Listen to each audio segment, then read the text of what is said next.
Vest and Briefs. Ranipet மாவட்டத்தின் வரலாற்று சிறப்புகளை பறைசாற்றும் வகையில் அமைந்துள்ள அரசு தொல்லியல் அகழ் வைப்பகம் தற்போது உரிய அங்கீகாரமும் இடவசதியும் இன்றி முடங்கி கிடக்கும் அவல நிலை ஏற்பட்டுள்ளது.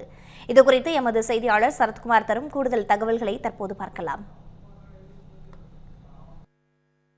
தமிழக அரசின் தொல்லியல் துறை அருங்காட்சியகங்களில் இருந்து கண்டெடுக்கப்படக்கூடிய பழங்கால பொருட்களை தமிழகத்தின் வரலாற்றை வெளிச்சத்திற்கு கொண்டு வரும் விதமாக அருங்காட்சியகங்களில் காட்சிப்படுத்தி வருகிறது. இந்த நிலையில ராணிப்பேட்டை மாவட்டம் ஆற்காடு அடுத்த சித்தி விநாயகர் தெரு பகுதியில் அமைந்திருக்கக்கூடிய வாடகை குடியிருப்பு கட்டிடத்தில் மாவட்ட தொல்லியலின் துறையின் கீழே அருங்காட்சியகமானது அமைந்திருக்கிறது.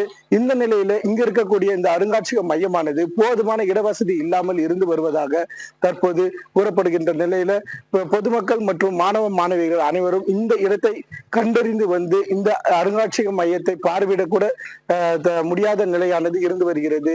இந்த இடத்தோட சிறப்பு என்னன்னு பார்க்கும்போது ஏறக்குறைய 360 அரிய கலைப்பொருட்கள் சேமித்து வைக்கப்பட்டிருக்குது.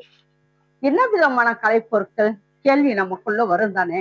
என்னன்னா அரிய நாணயங்கள், அரிய கலைப்பொருட்கள் சொல்லப்படுகின்ற போர்க்கருவிகள், அரிய கலைப்பொருட்கள் சொல்லப்படுகின்ற ஓவிய பொருட்கள், சுட்ட மண்பாண்ட பொருட்கள், பலவிதமான உலோக பொருட்கள், பீங்கான் பொருட்கள், இப்படியெல்லாம் இருக்கிற பொருட்களோட சற்றும் அப்படியே அசந்து எல்லாரும் கேள்விப்படுகின்ற பார்க்கும்படியான எல்லாம் ஓலைச்சுவடின்னு கேட்டிருப்போம்.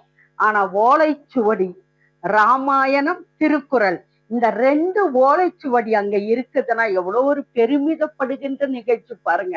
1982 இருந்து இந்த மியூசியம் இயங்கிட்டு வருது. குட்டியோண்டு இடம், சின்ன இடம் தான், ஆனா நிறைய பொருட்கள். அப்ப எவ்வளவு நெருக்கடியா இருக்கும் பாருங்க. இததான் நம்ம என்ன சொல்றோம், அரிய பொருட்களை குழந்தைங்க சேர்த்துடுவேன் பாரதி சொல்லிட்டு போனானே, அது போல அரிய பொருட்கள் இங்க இருக்குது. இன்னும் பொருட்கள்லாம் எடுத்து வரோம்னு சொன்னா கூட வைக்கிறதுக்கு இடம் இல்லை. வரலாறு சிறப்பு வாய்ந்த இந்த அருங்காட்சியகத்தை பொதுமக்கள் பார்வையிட்டு வரலாற்றினை அறிந்து கொள்ளும் விதமாக மாவட்ட நிர்வாகம் மற்றும் தமிழக அரசு நடவடிக்கை எடுக்க வேண்டும் என கோரிக்கையாக எழுந்திருக்கிறது. மேலும் இந்த அருங்காட்சியகத்தை குறித்து மாணவ மாணவிகள் மற்றும் பொதுமக்கள் மத்தியில விழிப்புணர்வு ஏற்படுத்த வேண்டும் என்பதே அனைவரது கோரிக்கையாக இருந்து வருகிறது. ராணிப்பேட்டை மாவட்டத்தில் இருந்து தமிழ் ஜனம் செய்திகளுக்காக மாவட்ட செய்தியாளர் சரத்குமார்.